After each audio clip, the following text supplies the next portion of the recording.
The story behind how I got the name Divorce Whisperer started with me losing my voice. I was diagnosed with 2 vocal cord tumors that needed to be removed surgically. I had a 50-50 chance of being mute after the surgery, and I wouldn't know whether or not I would have a voice until 6 to 9 months after surgery. If my vocal cords could repair themselves, then my voice would come back as a whisper. Before my surgery, we referred all our clients to other attorneys and mediators. A few had refused to leave. They called every month to see if I'd gotten my voice back yet. I woke up about 6 months later and I could whisper. A particular client called regarding their mediation, and I heard my secretary answer that I could whisper and heard her setting up an appointment. When I inquired who had called, I was shocked to hear my secretary's response.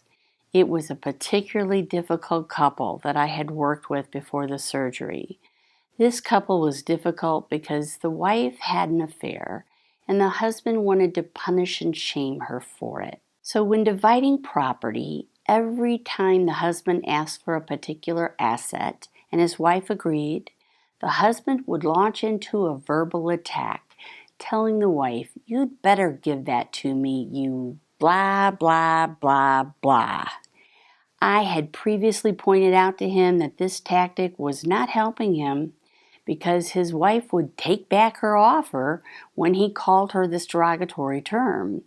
I even worked with him to try and help him stop saying it, but to no avail. When their appointment time arrived, I whispered, so they whispered. The constant whispering caused us all to lean together to hear each other.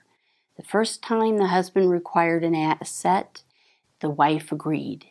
After the wife's agreement, the husband whispered his threat to his wife again. "You better give that to me, you blah, blah, blah, blah."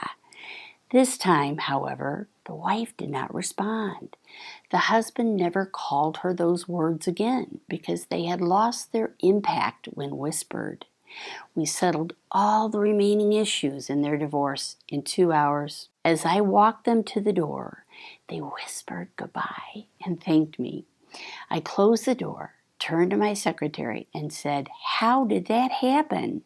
My secretary replied, "You whispered them to an agreement." I didn't think much more about the incident until later I told the story to a group of friends out to lunch one day. A friend leaned back in her chair laughing and proclaimed, "Oh my gosh, you're the divorce whisperer." I smiled, amused, and the name stuck.